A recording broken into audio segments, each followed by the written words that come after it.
Hello दोस्तों, नमस्कार। आज का पहला क्वेश्चन है, प्रकाश श्वसन का अवस्तर क्या है। पहला ऑप्शन है पायरुविक अम्ल, दूसरा है ग्लूकोज, तीसरा है फ्रक्टोज, चौथा है ग्लाइकोलेट। तो इसका जो सही उत्तर हो जाएगा पायरुविक अम्ल। ओके। दूसरा क्वेश्चन है, मलेरिया परजीवी की निम्नलिखित में से कौन सी अवस्था संक्रामक है। पहला ऑप्शन है इसका ट्रोफोजोइट, दूसरा है स्पेरोजोइट, तीसरा है साइजोजोइट और चौथा है स्पेरोब्लास्ट। तो इसका जो सही उत्तर हो जाएगा आपके स्पेरोजोइट। अगला क्वेश्चन है, निम्नलिखित का मिलान कीजिए। आपको मिलान करना है। क्लोरोफिल किससे मिलेगा। क्लोरोफिल क्या है, एक प्रकार का पिगमेंट है जो प्रकाश संश्लेषण के लिए सहायता करता है। तो इसका जो हो जाएगा क्लोरोफिल हो जाएगा 2 नंबर पे। क्लोरोफिल मिलेगा इससे, तो ये हो जाएगा ए। ठीक है, मतलब कि पहले का तो दूसरा, ए का दूसरा। तब इसमें आपको ऑप्शन में देखना है ए का दूसरा किस किस में दिया हुआ है। ये तो होगा नहीं, पहला ऑप्शन तो गलत हो गया। अब देखते हैं, पहला ऑप्शन होगा नहीं और कौन सा नहीं होगा, और जो है ये दोनों ऑप्शन नहीं होंगे। ठीक है, अब दूसरे बी में क्या है, बी में है नॉस्टॉक। तो नॉस्टॉक क्या है, एक प्रकार का डाइजोट्रोफ है। तो अब बी में तीसरा कहाँ पे है, बी में तीसरा सिर्फ एक ही ऑप्शन में है, वो है तीसरे ऑप्शन में। तो ये भी नहीं होगा। तो इसका जो सही उत्तर हो जाएगा तीसरा। तो इसका जो राइट उत्तर हो जाएगा वो कौन सा हो जाएगा, तीसरा जो है इसका बिल्कुल राइट उत्तर हो जाएगा। ओके फ्रेंड्स, अगला क्वेश्चन है, इन जानवरों में किसके जबड़े नहीं होते। इन चारों में से आपको बताना है किसके जबड़े नहीं होते। शार्क, मिक्साइन, ट्राइगोन और स्फिरना। तो इसका जो राइट उत्तर हो जाएगा मिक्साइन के जबड़े नहीं होते। अगला क्वेश्चन है, भोजन, प्रकाश और स्थान की प्रतिस्पर्धा कहाँ सबसे अधिक गंभीर है। पहला ऑप्शन है एक ही क्षेत्र में या नीचे में पैदा होने वाली निकट संबंधित प्रजातियां। दूसरा ऑप्शन है विभिन्न स्थानों में पैदा होने वाली दूरवर्ती संबंधी प्रजातियां। तीसरा ऑप्शन है एक ही स्थान में पैदा होने वाली दूरवर्ती प्रजातियां। चौथा ऑप्शन है विभिन्न स्थानों में पैदा होने वाली निकट संबंधित प्रजातियां। तो इसका जो राइट पहला, एक ही क्षेत्र में या नीच में पैदा होने वाली निकट संबंधित प्रजातियां। ओके। अगला क्वेश्चन है, पारिस्थितिकी तंत्र किससे मिलकर बनता है। पहला ऑप्शन जीवीय समुदाय और उसके निर्जीव घटक।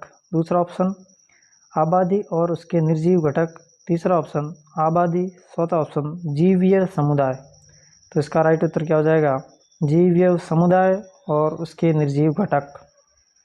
अगला क्वेश्चन है, एफ्लाविस किससे बनते हैं। पहला ऑप्शन जीवाणु, दूसरा ऑप्शन कवक, तीसरा ऑप्शन विषाणु और चौथा ऑप्शन शैवाल।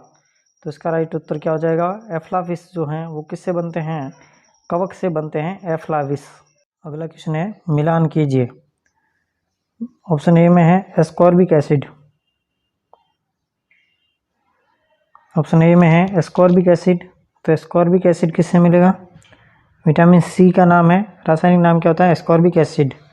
क्लोरोफिल एक प्रकार का क्या है, प्रकाश संश्लेषी पिगमेंट है। कैरोटीनॉइड एक प्रकार का क्या है, शामक है।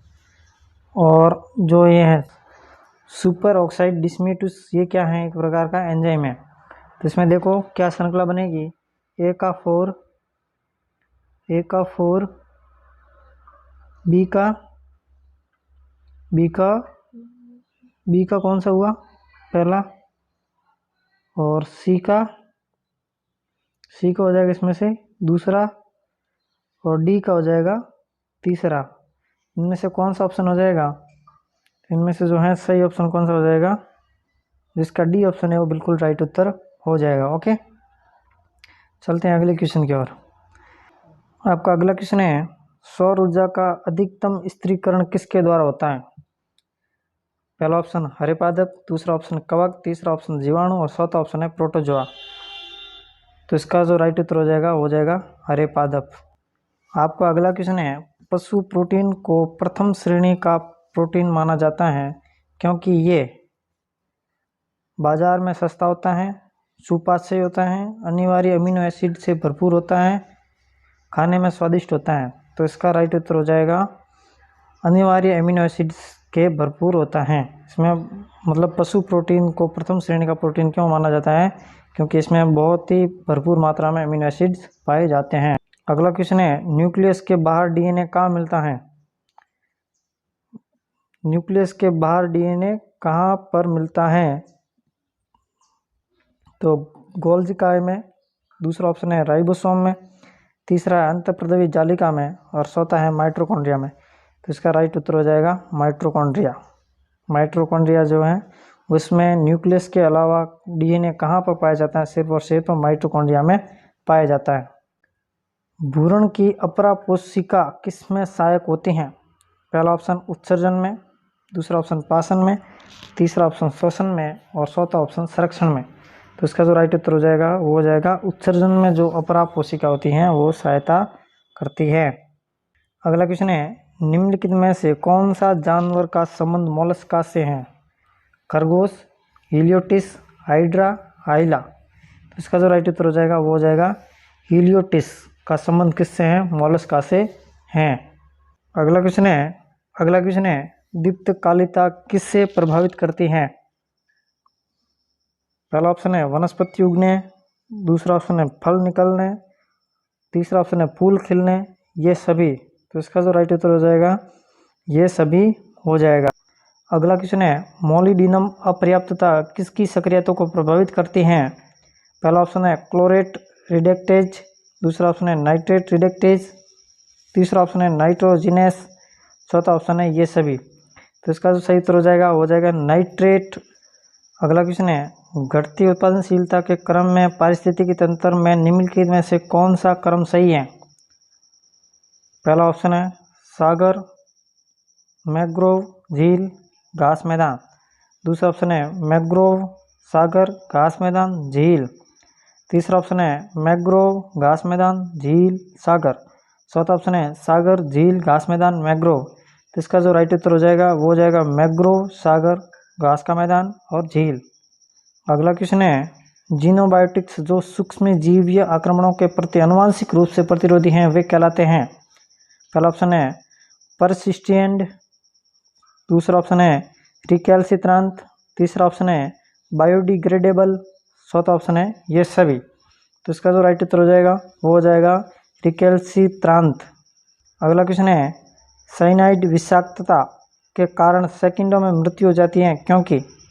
ऑप्शन ए है ये लाल रक्त कोशिकाओं में लहन उत्पन्न करता है, ऑप्शन बी ये हृदय की पेशियों के एंजाइमों को अप्रकृतिम कर देता है, ये इलेक्ट्रॉन अभिगमन श्रृंखला को तोड़ता है, ये कार्डियक अरेस्ट करता है।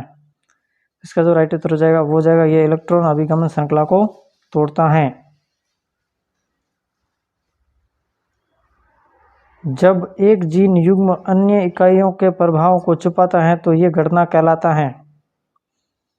ये घटना क्या कहलाती है? उत्परिवर्तन, दूसरा ऑप्शन है एपिस्टेसिस, तीसरा ऑप्शन है प्रभाविता और चौथा ऑप्शन है इनमें से कोई नहीं। तो इसका जो राइट उत्तर हो जाएगा वो हो जाएगा एपिस्टेसिस। रुधिर लसिका इनमें देखी जाती हैं। पहला ऑप्शन है संधिपाद, दूसरा ऑप्शन है शूलशर्मी, तीसरा ऑप्शन है एस्केरिस और चौथा ऑप्शन है एनेलिड। तो इसका जो राइट उत्तर हो जाएगा वो हो जाएगा संधिपाद। ओके, तो चलो फ्रेंड्स आज अपन यहीं तक रखते हैं क्योंकि वीडियो बहुत लंबा हो जाएगा। आगे के क्वेश्चन जो हैं वो अपन नेक्स्ट वीडियो में करने वाले हैं।